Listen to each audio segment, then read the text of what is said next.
Assalamualaikum dan salam sejahtera. Saya Nur Zahira Muhammad Razi dalam Dunia 11 Pagi.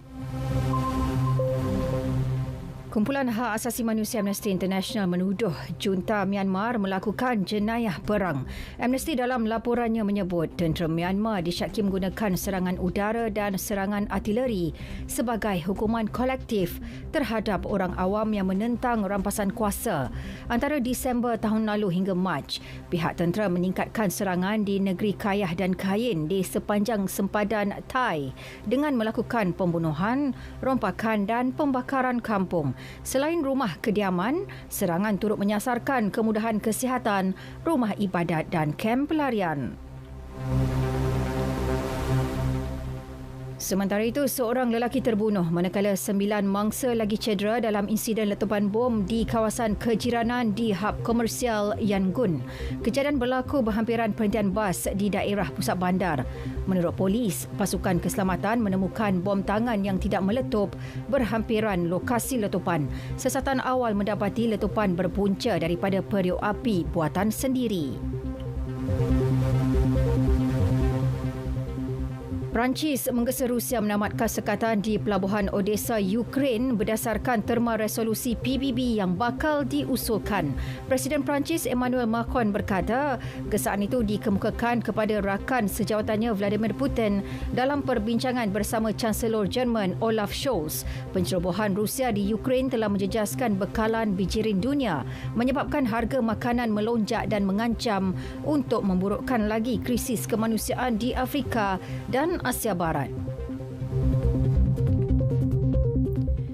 Mexico mengharamkan penjualan rokok elektronik dan peranti vape lain kerana bimbang mengenai kesan kesihatannya. Presiden Andres Manuel Lopez Obrador menegaskan antara satu perbohongan untuk mendakwa bahawa e-rokok adalah alternatif yang selamat untuk menyedut asap tembakau.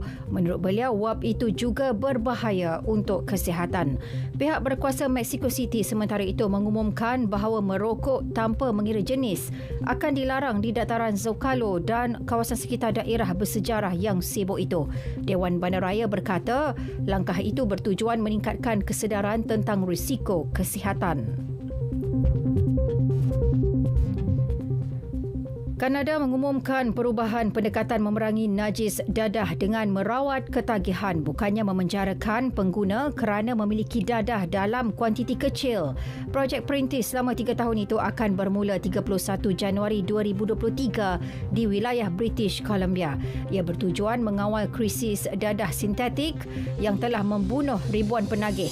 Menurut Menteri Kesihatan, Menteri dan Ketagihan Persekutuan Caroline Bennett, menerusi projek itu, individu dewasa tidak akan berdepan tangkapan atau tuduhan kerana memiliki sehingga 2.5 gram dadah keras. Malah dadah mereka juga tidak akan dirampas oleh polis. Sebaliknya, pengguna akan diberi maklumat tentang cara mengakses bantuan perubatan untuk ketagihan. Perdana Menteri Britain Boris Johnson menafikan dakwaan melanggar kod tata kelakuan menteri. Penafian dibuat dalam usaha meredakan tekanan kem konservatif yang semakin meningkat berhubung skandal Partygate. Antaranya kenyataan keras bekas pemimpin konservatif William Hague bahawa Johnson boleh menghadapi undi tidak percaya dalam kalangan ahli parlimennya sendiri seawal minggu depan.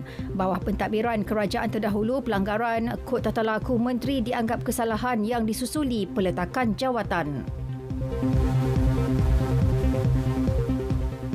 Sukan bola sepak, skuad Harimau Melaya akan turun beraksi menentang Hong Kong pada perlawanan persahabatan antarabangsa tingkat 1 di Stadium Nasional Bukit Jalil pukul 9 malam ini.